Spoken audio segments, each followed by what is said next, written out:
asked Jonathan, "Who will you tell me if your father answers harshly?" So in verse 11, he answered David, "Come on, let's go out to the field." So both of them went out to the field. "By the Lord, the God of Israel, I will sound out my father by this time tomorrow or the next day. If I find out that he is favorable toward you, will I not send for you and tell you? If my father intends to bring evil on you, may God punish Jonathan and do so severely. If I do not tell you and send you away, so you may go in peace.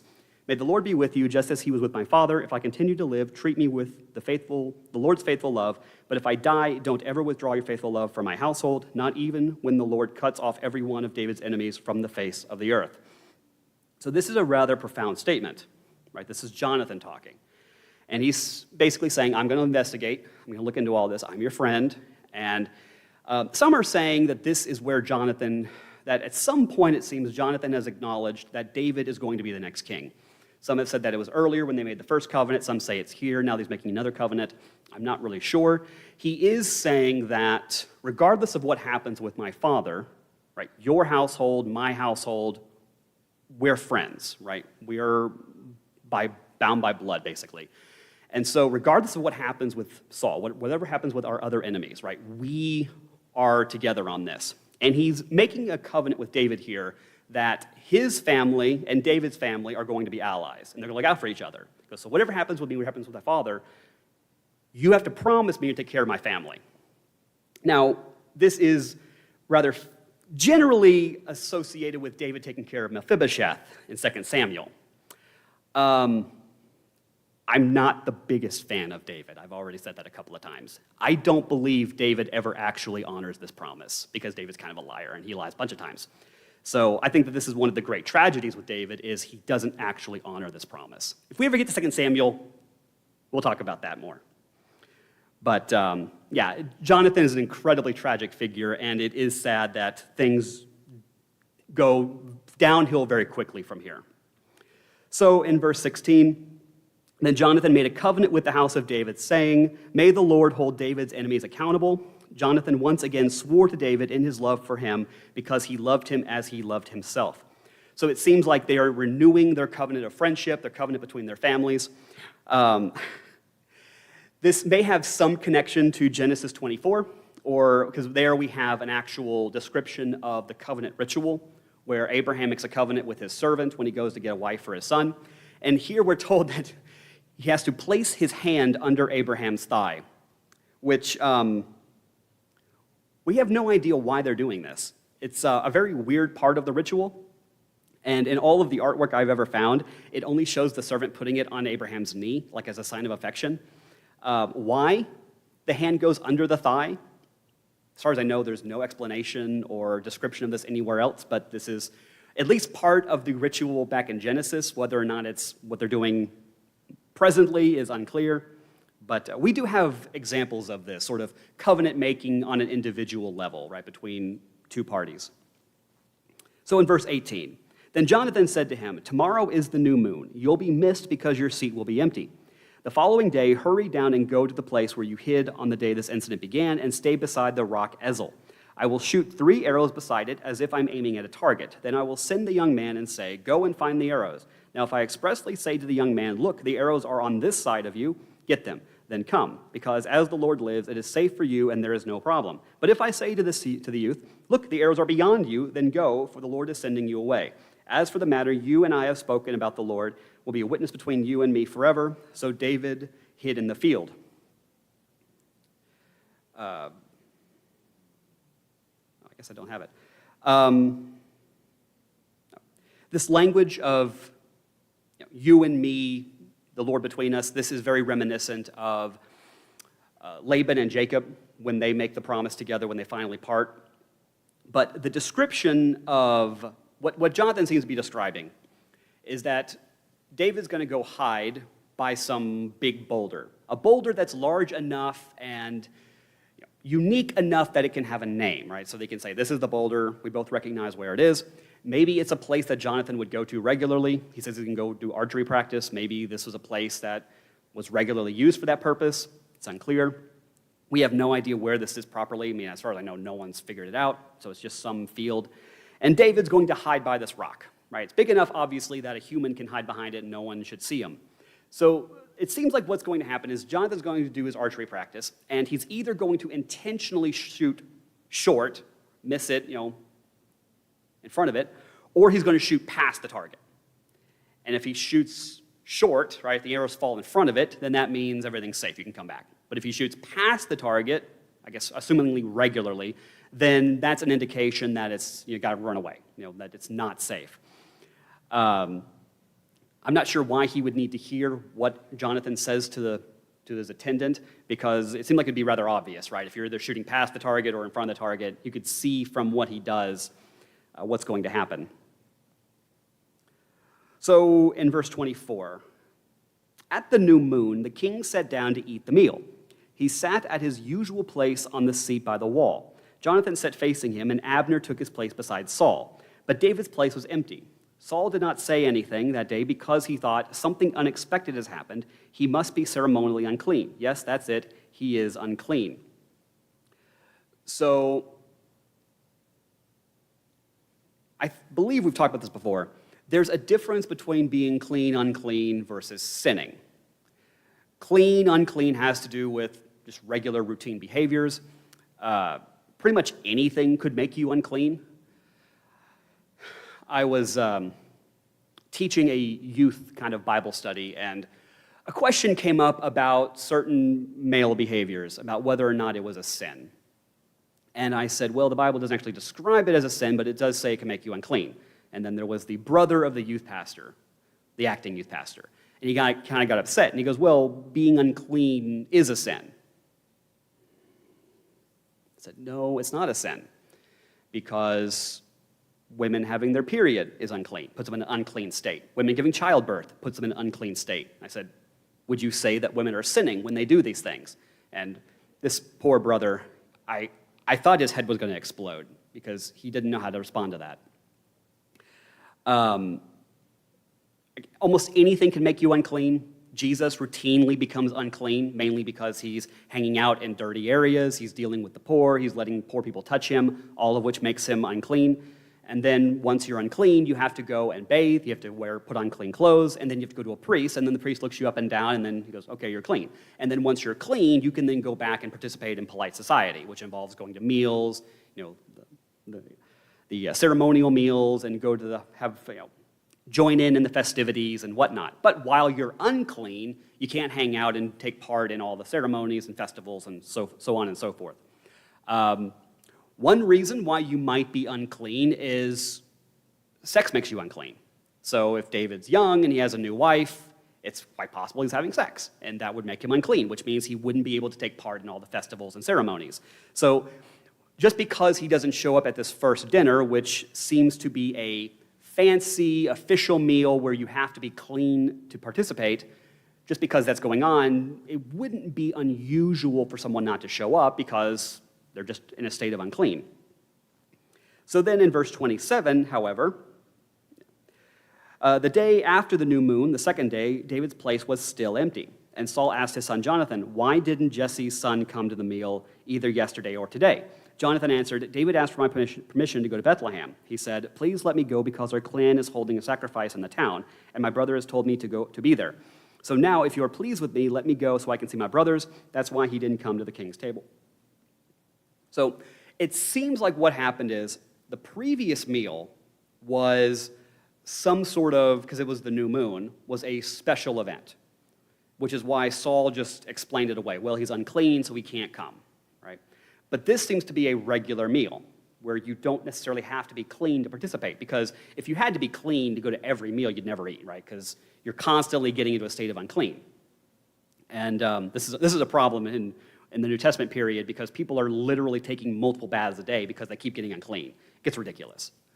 But at this time, right, you have a meal where you don't have to be clean to eat. So David should be here, right? Even young guys need to eat. So this is raising Saul's awareness, right? Saul's getting suspicious. The other interesting thing is Saul has now taken to describing David as Jesse's son. He doesn't call him David anymore. This is probably an indication of hostility, right? He's not being familiar with him. He's not being intimate with him. He's not addressing him by his personal name. He just calls him Jesse's son, probably as an indication of hostility and just frustration. So in verse 30, then Saul became angry with Jonathan and shouted, "You son of a perverse and rebellious woman, don't I know that you are siding with Jesse's son to your own shame and to the disgrace of your mother?" So again, there's a reference here to Jesse's son, right? Because he refuses to call him David, which is kind of funny. Like he's so mad he won't call him David. This is interesting, right? Because Saul is now lashing out at Jonathan. So his unhinged behavior is not just at David, right? He's lashing out at other people. He's upset at Jonathan. I do kind of like that he has two curses here, right? He curses Jonathan's mother, who may not even be in the room, just because he's just acting crazy. And then he curses Jonathan, right? So he's going after the mother, and then he accuses Jonathan of being the problem. Because he's so angry, right? And he's so crazy that he can't even be consistent in what's making him mad. And I'm sure, not that anyone here would ever be like this. Of course not. But I'm sure that some of you have, on occasion, perhaps observed someone who's just so angry that they start yelling or screaming or whatever, and they're not even consistent in what they're yelling about. They're just angry, and they're just kind of letting it out. For me, this was a common occurrence at most holidays, right? You get a family together, and eventually someone's going to pop. Just go crazy, start yelling and screaming, and everything under the sun is now a problem, and they're just, you're the problem, and just it all goes crazy. It was always kind of a fun bet to see who was going to go crazy first. Oh boy, holidays aren't they wonderful? So verse 31. Yeah. Every day Jesse's son lives on earth. You and your kingship are not secure. Now send for him and bring him to me. He deserves to die. Jonathan answered his father, "Why is he to be killed? What has he done?" So now it seems like there's no more pretense. The cat is out of the bag. Saul wants to kill David. He just flat out says this to Jonathan. And not only that, but he's justifying it, right? That David is a threat to Jonathan. He's a threat to the kingship. Now, some have argued that Jonathan has already abdicated. He's already said he doesn't want it, doesn't want to be king. I don't know if that's true. I don't know if Jonathan has kind of resigned himself at this point to saying, I just don't want to be king. He might still want to be king. He might still have some aspirations, but he clearly doesn't want David to die. But Saul is kind of dangling this in front of him, saying, if you want to be king, this is what you have to do, right? You have to help me kill David because David's a threat for whatever reason. And Jonathan may not want to be king, or he may just think his dad's being irrational, his dad's just being crazy. And Jonathan then asks him, what has David done that deserves to be killed? So verse 33, then Saul threw his spear at Jonathan to kill him. So he knew that his father was determined to kill David. He got up from the table in fierce anger and did not eat any food that second day of the new moon, for he was grieved because of his father's shameful behavior toward David. I actually really like these two verses. I think they're funny. So, for a couple of reasons. First off, where did the spear come from? Was Saul just sitting at the table holding a spear and no one asks? Like, oh, there's just crazy dad holding a spear. I'm picturing like Ahab at home just holding a harpoon just in case a whale comes by. Like, this doesn't seem like normal behavior. Was the spear was he hiding it under the table just in case David walked in and he could, throw it at him? Did he get up from the table, walk over and grab a spear, and they're just all watching their dad do this? I don't know. You would think that once he had the spear, that since he's already in an agitated state, people would already be worried. Like, why are you bringing a spear to a family meal?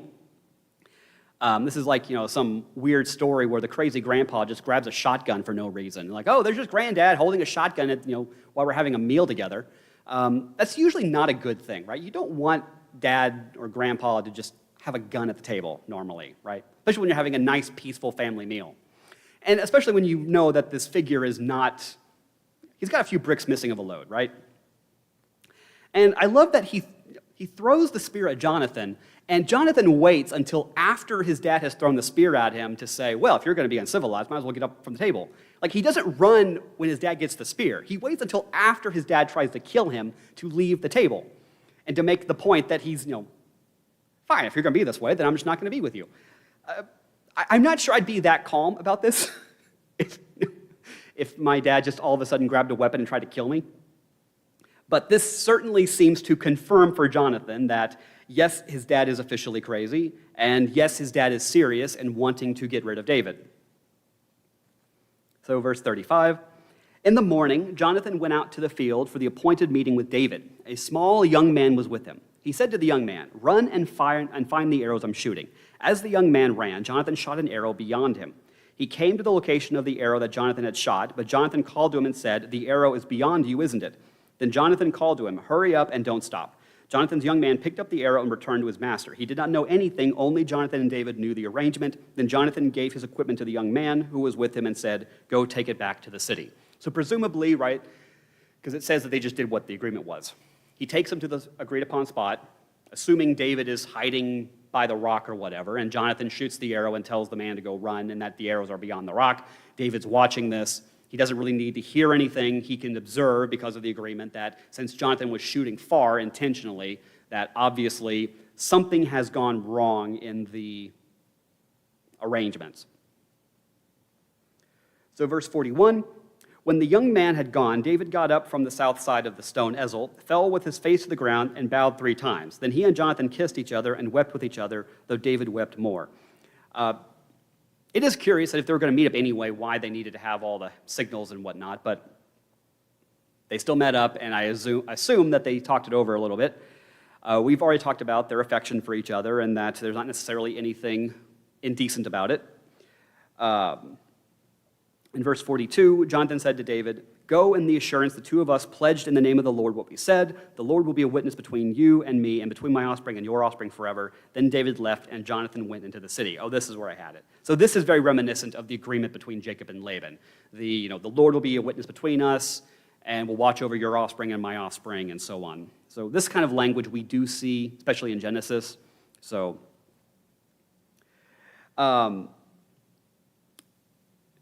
this introduces an interesting issue.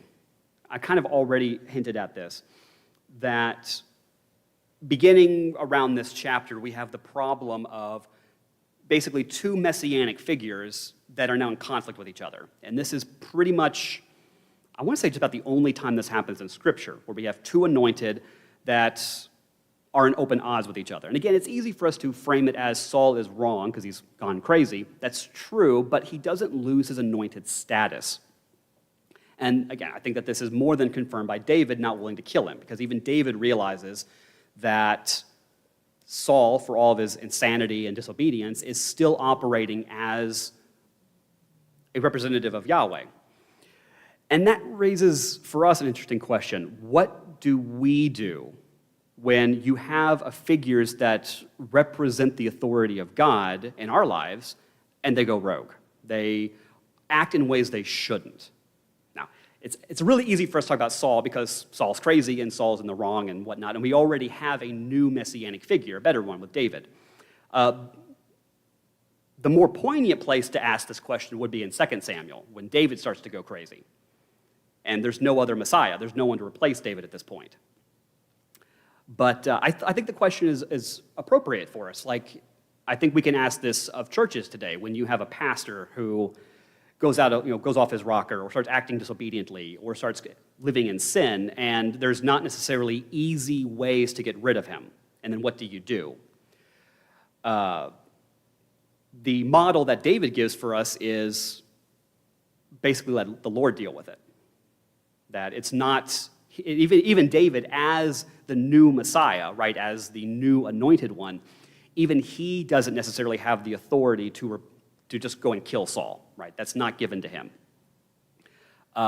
We'll bring this up because this will come up repeatedly in these last chapters of 1 Samuel. What do you do when the Lord's anointed, because Saul is still the Messiah, right? He's a fallen Messiah, and we see this happen, unfortunately, too often in the Old Testament, where a figure is raised up to be this great savior, and then they fall, right? They don't live up to that potential. We saw this with Samson, for example.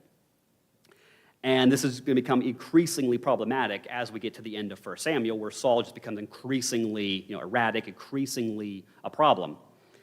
But as it pertains to us today, I think that James is very serious here, and I wish more people took the book of James more seriously than they do. People say they love it, but they very rarely really take it seriously.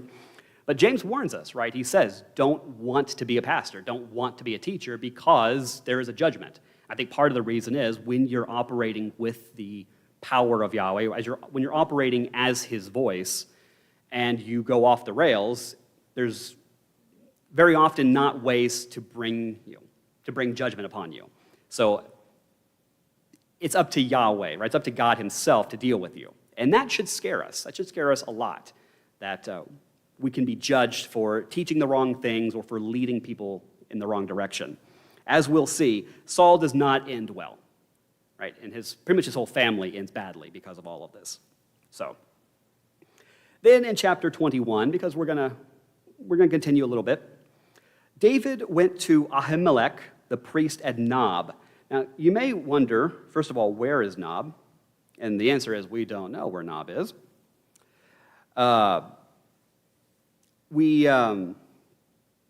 We knew that from the previous chapter in 19 that David had run to Ramah. So Ramah is just north of Jerusalem. That's one of Samuel's stomping grounds. We know that he was hiding out in Naoth, which is a settlement around Ramah. We know that Saul is probably living in Gibeah. We're not really sure where that is, but we think it's in the vicinity of Ramah. Nob, as we're told, I think in Isaiah, I'm not sure off the top of my head, is about 3 miles north of Jerusalem. So it's not that far from Jerusalem, presumably between Gibeah and Jerusalem, or maybe just past Jerusalem. So somewhere in the vicinity of Jerusalem. So he's in this triangular area, right? He's south of Ramah, he's east of Gibeah, and somewhere north of Jerusalem. The other question is, why Nob? And the answer is, we don't know. We're not really sure why Nob is special. It's not a Levitical city. There's very few references to Nob. It doesn't seem to have a whole lot of significance, and yet, for some reason, the priestly family, since the death of Eli and his 2 oldest sons, it seems like the priestly family has relocated to Nob for whatever reason. We just don't know why. So that's just where they're living at this point. So David went to Ahimelech, the priest at Nob. Ahimelech was afraid to meet David, and he said to him, "Why are you alone and no one is with you?" So for a relatively short and inconsequential verse, it's just like, well, David has gone to Nob, and he's talking to some guy, and the guy asked him a question. This is an incredibly complicated verse. First of all, we're introduced to Ahimelech, the priest. So who's this guy, and why is David talking to him? We're told that he's going to Nob. Where is Nob, and why has he gone to Nob? Ahimelech is afraid. And why is he afraid? And then why is he quizzing David? So Ahimelech is part of the priestly line. Now, we've already been introduced to Ahijah. Ahijah it seems like, is operating with the authority of the high priest. We're told this back in chapter 14, that he has sort of assumed the ephod after the death of Eli and Phinehas and Hophni. However, we know that his father is Abiathar, who is also called the high priest. This leads to a problem where it's not really clear who the high priest is at this point, because it seems like Abiathar is, at least in name, the high priest, but it seems like Ahijah is operating as the high priest, so this gets us into a problem, especially in the New Testament, which we're not going to talk about because that's complicated. Ahimelech seems to be the younger brother. Now, so there's a lot going on in this verse, right? So David has gone to Nob because this is where the priests are, especially the high priest, at least Abiathar, Ahijah, whoever's operating. Presumably, David's on the run from Saul, right? And he knows he can't go home. By home, I mean wherever Micah is, because he is married. Don't forget that. He's got a wife somewhere, wherever she is. He can't go to Jerusalem because that's what Saul's going to be expecting, right? Saul's got men waiting in Jerusalem to catch him. So where does he go? He can't go back to Ramah. He can't go find Samuel because Saul's going to be looking for him there too. Saul's got men going everywhere. So he goes to the last place he can think of that Saul might not check, which is going to be where the priests are. Basically, I don't have a slide, but imagine, Quasimodo, sanctuary. He's like throwing himself at the priest, like begging for asylum. Now, he doesn't go to Ahijah, probably because we know Ahijah is in league with Saul. So Ahijah and Saul, they're together. He probably knows he can't trust Ahijah. So he goes to the younger brother. Presumably, this is someone that he and his family know. So he can ask for help from Ahimelech.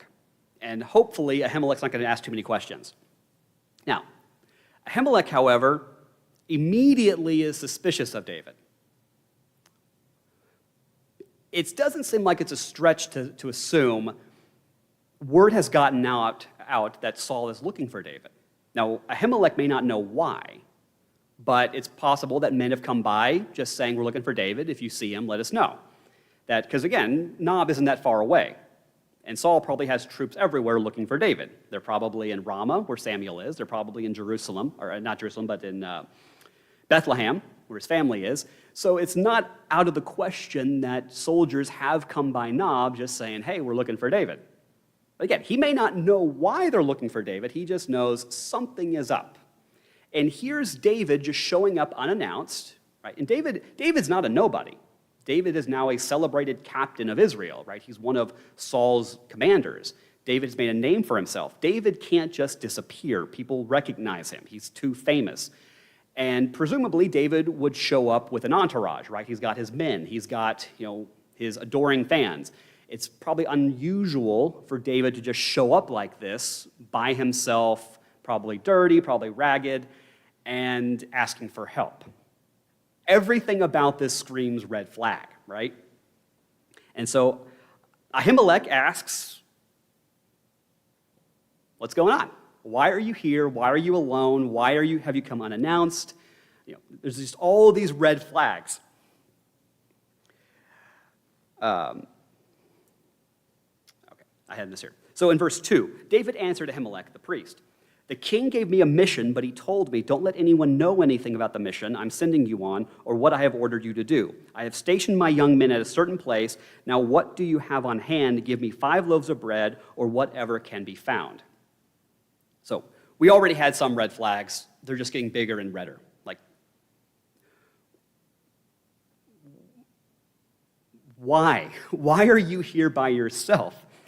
And if Saul has really given you this top secret mission, like James Bond, why are people looking for you? Why are your men not with you? Why don't you have a bodyguard with you? Because, David's a pretty famous person, and he's a very important person. Why have you come to the priest looking for supplies? If this is some top secret special mission, why didn't Saul give you the supplies? Like, again, he doesn't actually ask that question, but it seems logical that this is all going through his head. Ahimelech knows David is lying. He knows David is lying through his teeth. But he also knows that, he probably knows he wouldn't be doing this if he wasn't desperate. So Ahimelech seems to be a genuinely good guy, and he seems like he is willing to trust David, but at the same time, he knows David is not being honest. He's not being upfront about what's going on.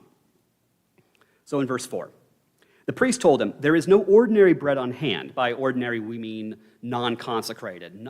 Bread that has been baked, but not for religious ceremonial use. However, there is consecrated bread, but the young men may eat it only if they have kept themselves from women.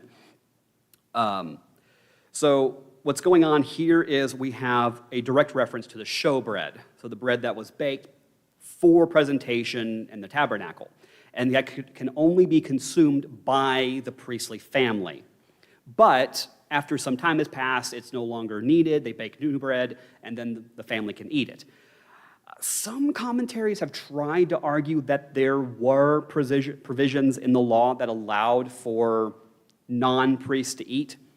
I can't find them, and whatever verses they use are very weak. I don't see any such stipulation or allowance. This reference to they can eat it as long as they haven't been around women. The issue here is your men have to be ceremonially clean. That's the point. So he brings up the women because they're young, rowdy men, and that's just the most obvious issue. But the question is, they can only eat it if they're clean. Right? I can't give this to you otherwise. And presumably, that's implied in the statement, right? Have your men been away from women? He's asking, are your men clean, right? Have they done anything that has made them unclean? Which would include killing other soldiers, right? Because killing something makes you unclean. So this is a very loaded statement. Verse 5, David answered him, I swear that women are being kept from us. Yeah, David's on the run, right? No women. As always, when I go out to battle, the young men's bodies are consecrated even on an ordinary mission, so of course their bodies are consecrated today. So the priest gave him the consecrated bread, for there was no bread there except the bread of the presence that had been removed from the presence of the Lord. When the bread was removed, it had been replaced with warm bread. So the text is already kind of clarifying for us the bread has already been removed. So the bread is not, it's not the bread that was that was on the actual pedestal. It's not like the priest is going, well, let's see. And then he walks into the tabernacle, grabs this beautiful bread on the table, and gives it to David. That's not what happened. The bread has already been removed and has already been replaced. So this bread has already kind of served its purpose, and the priest is like, I guess it's okay.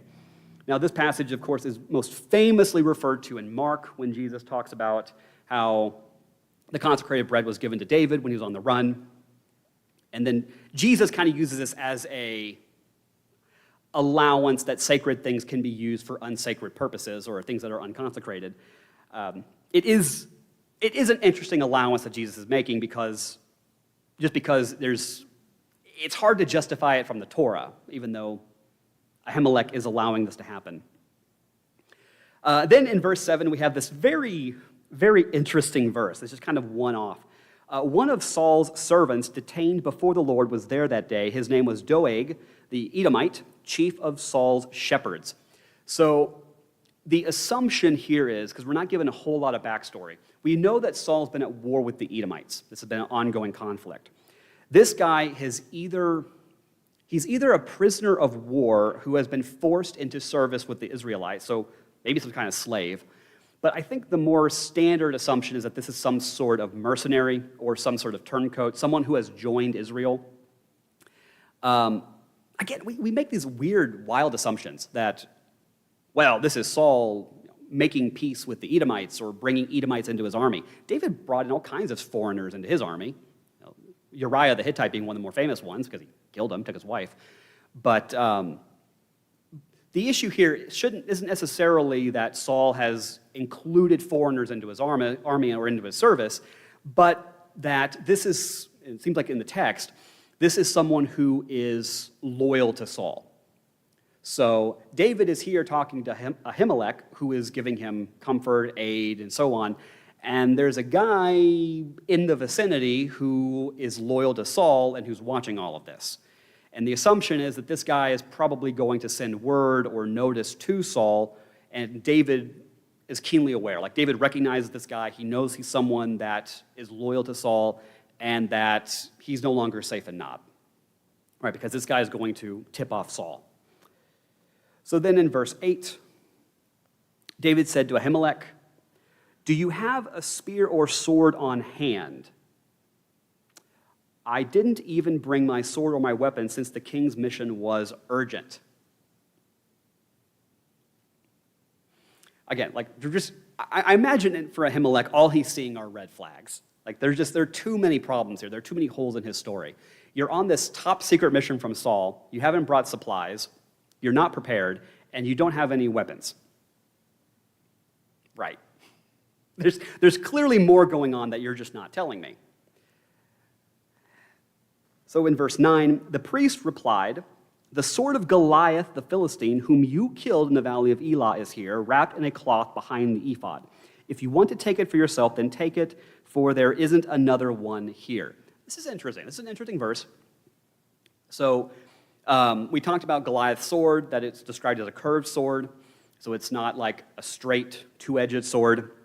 The Egyptians had curved swords called khopesh. The The Greeks had curved swords, and the Assyrians had curved swords. These are kind of variations of Assyrian design. It's probably more likely that it was more of an Assyrian Eastern-style sword, but we just don't know because it doesn't tell us, other than that it was a curved sword. But it's interesting, right, that he's asking a priest, do you have any weapons on hand? Well, no, they're priests. Why would priests carry weapons? They don't. And Ahimelech could just as easily said, no, we don't have any priests. We don't have any weapons because priests don't usually walk around armed. He does, however, just mention in passing. Like, he doesn't say, here, you can take it. He just mentions as if to remind David, well, you know, when you killed Goliath, you brought the sword of Goliath here and gave it to the priests. This is allowed in Leviticus 27, where you can make offerings to the priests, make donations of various kinds and so on, and you can even give them things for holding. Now, what it seems like originally that David gave this as an offering to the priests, and thanks to Yahweh for giving him this victory. So this was meant to be, an offering of thanks to Yahweh and for the priests to show that Yahweh had this great victory. But what Ahimelech seems to be doing here is reminding him, well, you donated Saul's sword, or Goliath's sword, so technically you could ask for it back because Leviticus does allow for that. Now, if you want it back, you got to pay for it. You have to make a donation because, of course, the church never gives anything back for free. So you can donate it, but if you want it back, you got to make a small donation. However, he doesn't ask for the donation, which, again, it just seems like Ahimelech knows something is wrong. He knows David is lying. He knows David's on the run, but he also knows that David can't tell him what's going on. So he's trying to help David as best he can without actually helping David. So he's like, well, we don't have any weapons, but remember you did drop off this sword, and you could technically ask for it back, and we'll just waive the offering fee. So then we have, in verse 9, there's none like it, David said, give it to me. This is interesting. Because, again, this all goes back to the issues of morality and prescription versus description and so on, which and commentaries, it's like they have trouble with these two verses, or these two chapters. I think this is one of the reasons. Because, and I wrestle with this a little bit. Why does David take the sword back? Because we love David when he goes to fight Goliath. He's offered the sword of Saul, but he goes, I don't need it. All I need is my sling and my faith in Yahweh, and I'm going to take on the giant. But now he's on the run from Saul. I need a weapon. I need a sword. I need to defend myself. I need to arm myself. Even to the point where he's willing to use the sword of the very Philistine that he killed, right? He killed with just faith, but now he needs the sword. Now he needs to arm himself. This seems like, is David really being faithful here? Or is he letting his fear kind of take over? Is he letting his fear of Saul dictate his behavior? I don't know. I don't know if I see this as David being as faithful as he was before. If this is David getting older, if David is just being irrational, if David's getting afraid, if David doesn't know, he's starting to have doubts, he's starting to worry and so on, and he feels like he needs the sword, right? He needs to defend himself. He needs to protect himself from Saul. And we're going to see in this very next verse. So in verse 10, David fled that day from Saul's presence and went to King Achish of Gath. Now, and again, I don't want to be too hard on David, because keep in mind, David's about 20 years old at this point, probably around 20. And from his perspective, right, Saul wants to kill him. He can't go home. He can't go back because Saul's going to be looking for him there. He can't go back to Ramah. He can't go to Samuel because Saul's going to be looking for him. He can't go to Bethlehem because Saul's going to be looking for him. And now he knows that he can't go to Nob because he's got Ahijah, who's probably in league with Saul, and he knows that the shepherd guy, that he's also in league with Saul. So it's not going to be very long before Saul sends men to Nob looking for David. And there's just nowhere safe for him anymore, right? From his perspective, there's just nowhere he can go. So he literally, it's like his only thought is, I'm going to go to the last place they would think. I'm literally going to go to one of the Philistine cities and hide out. That's literally their enemy, right? That's Gath. That's one of the Philistine cities. That's where Goliath was from. He's literally going to go to his enemy, to Saul's enemy, with the hope that he can just hide out there and just kind of let this whole thing blow over until he makes plans and whatnot. We went through Psalm 23 a while back. That was one of the first things I taught here. And I did mention that usually Psalm 23 is read as an older David reflecting back on his life and looking forward to death and being with God. I don't read it that way. I read Psalm 23 as a young David on the run. And I think that this fits very well in the context we just read, that David now knows nowhere is safe for him. He can't go home. He can't go be with his father. He can't go to Samuel. And now he even knows that Nob, where the priests are, is off limits because they'll kill him, right? Abiathar will turn him in, or the shepherd guy will turn him in, or whatever. So there is nowhere safe for him. And I think that the reference here to the house of the Lord is him saying that one day things will calm down and I'll be able to go home. I'll be able to go back and be in the house of the Lord. So I think that this is a younger David, kind of exasperated by the fact that he's on the run and there's just nowhere safe for him. So in verse 11, but Achish's servant said to him, "Isn't this David, the king of the land? Didn't they sing about him during their dances? Saul has killed his thousands, but David his tens of thousands." So, oh no. See, David's rather famous. David's made a name for himself. Even his enemies know who he is, right? This is the guy that killed Goliath. This is the guy who killed the 200 Philistines so he could get Saul's daughter, right? His enemy knows who he is. They know his face. And this is a great example of the curse of fame, right? The curse of popularity. I'm sure before all this happened, he loved the fame. He loved the popularity.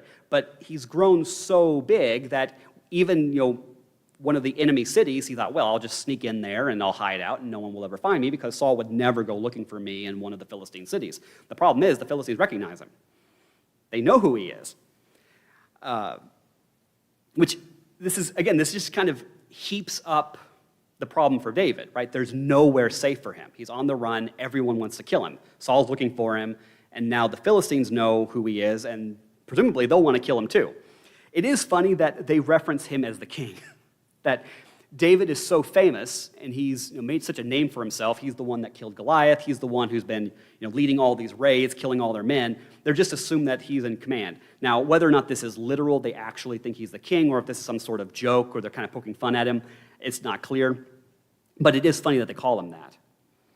And then in verse 12, David took this to heart and became very afraid of King Achish of Gath, so he pretended to be insane in their presence. He acted like a madman around them, scribbling on the doors of the gate and letting saliva run down his beard. "Look, you can see the man is crazy," Achish said to his servants. "Why did you bring this to me? Do I have such a shortage of crazy people that you brought this one to act crazy around me? Is this one going to come into my house?" These are great verses. I love that Achish is like, don't I already have enough crazy people? That's just such a ruler thing to say, right? You're king, you've got your own city to worry about, and just one more crazy person coming in.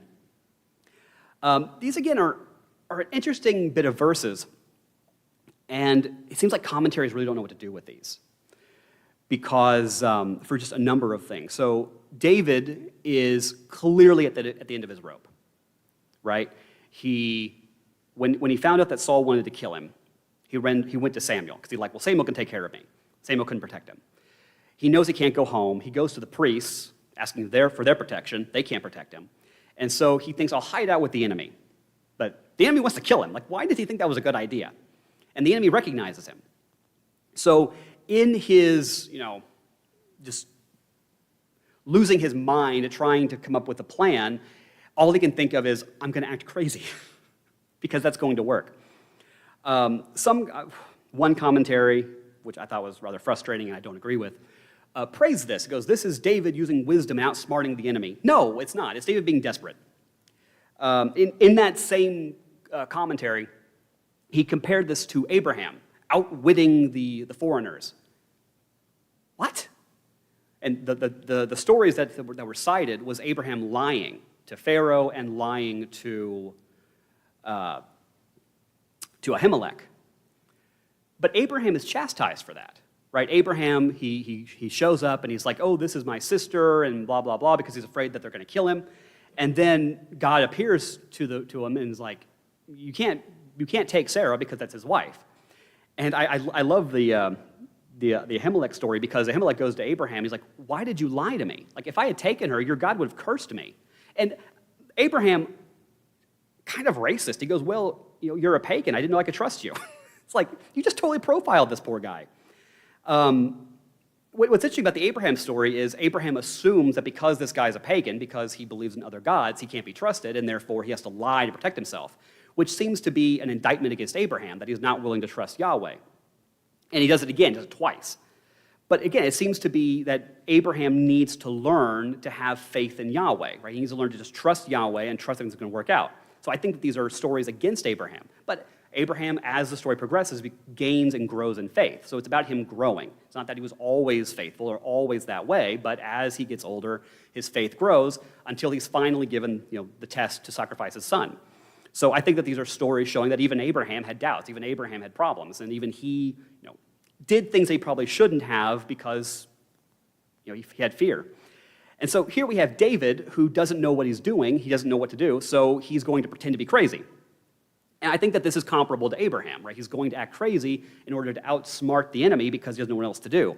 But I don't think that that justifies it. I don't think that that means that what he did was right. In fact, I see it as maybe him having doubts, him not sure that Yahweh is going to be able to protect him. What I do think is really clever, and some have pointed this out, although again, they're not sure what to do with this seems to be a direct contrast to what we just saw at the end of chapter 19.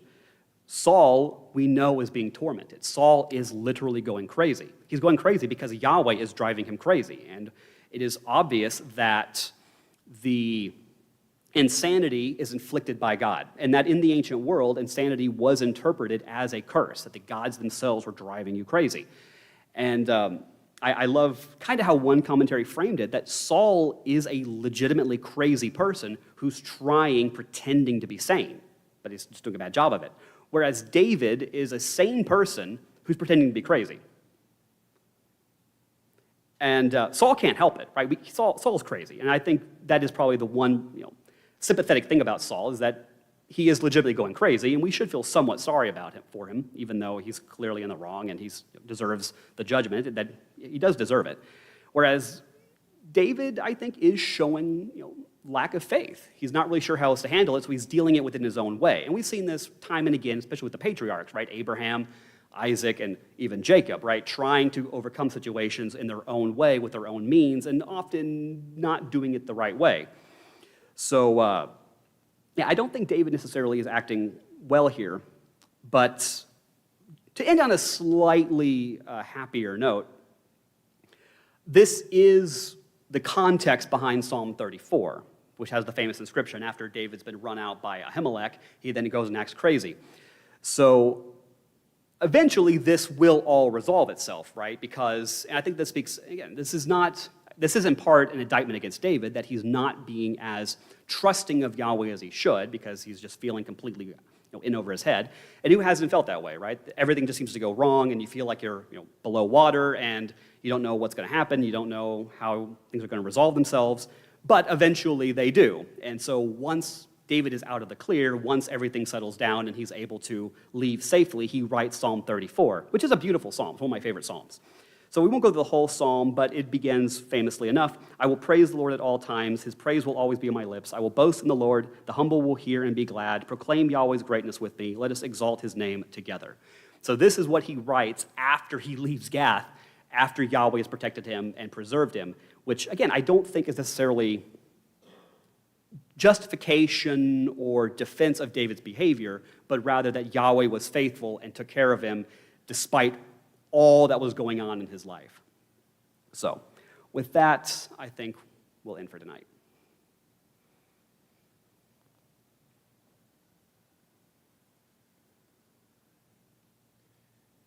Interesting stuff. All right, let's pray together. Father, we thank you for tonight. We thank you for the study, for your word. Father, being able to learn the background and understand the context. We thank you. We thank you for James. Pray your blessings on his life. Lord, go with us and be with us this week.